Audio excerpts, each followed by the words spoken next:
Hi, welcome to day 5 of the 5 powerful strategies to live your max life. You know, I wanted to talk today a little bit about something called stress management. And because that word is overused, I wanted to talk about it more in the way of creating space in your life for quiet time or silence. And, you know, we've talked about why it's important to eat breakfast, and I've given you ideas for how you can plan more effectively. I've given you some food options that give you a little bit more bang for your buck, and we've talked about ways that you can move your body in more meaningful ways. But really, at the end of the day, none of this will matter unless you truly get present to why everything that you're doing is so important to you. And we will not have time to reflect on that unless we actually create time in our day to really be quiet and get present to what's important in our lives. You know, we live such fast-paced lives. We're really always moving. Even if we're sitting still, our brain is always moving and we're trying to figure things out, or we're ruminating or worrying about something, or we're planning. And it's really important to tap into that inner inspiration and that inner voice that tells you, gives you very, very strong messages about what's right for you, what your purpose is in life, what paths you should follow, what opportunities you should look into.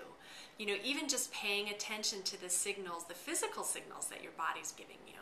But we don't have time to do that. We're always getting to the next meeting or the next soccer game or the next email.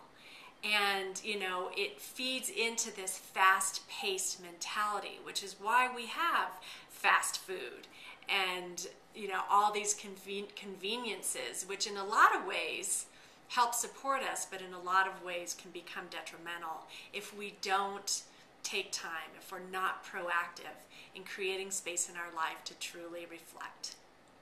And so what I have noticed in my own life and in the lives of my clients is that incredible, very empowering things come up in their lives when they take time to just be quiet. And my daily practice involves 20 minutes of meditation.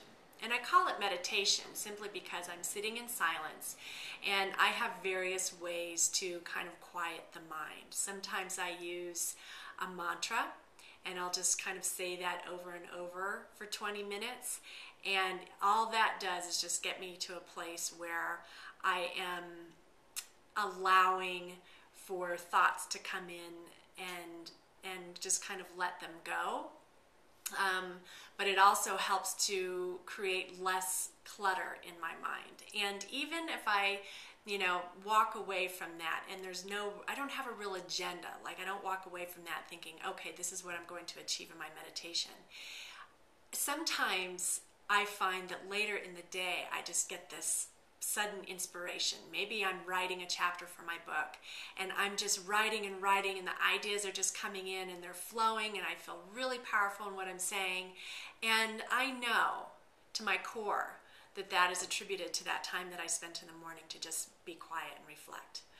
I have a client who decided to create space in her life where she would just have silence. And so rather than getting up in the morning and turning on the TV or the radio and calling her friends and doing her email, she just left everything off. No electronics, just got ready, took her shower, dried her hair, did not listen to anything in the car on the way to work, and she did this for about 5 days. Well, she noticed that during that time, she just found herself, like she had that time to really think about what is it that I want in life? You know, I'm doing all of these things for my health. I'm eating better, I'm exercising. Why is this important to me? And she got really, really clear to some of the things that she wanted to bring forth in her life that she hadn't even really recognized. They weren't even on her radar because she was so busy being busy. Well, what happened is she realized that she wasn't happy at work, right?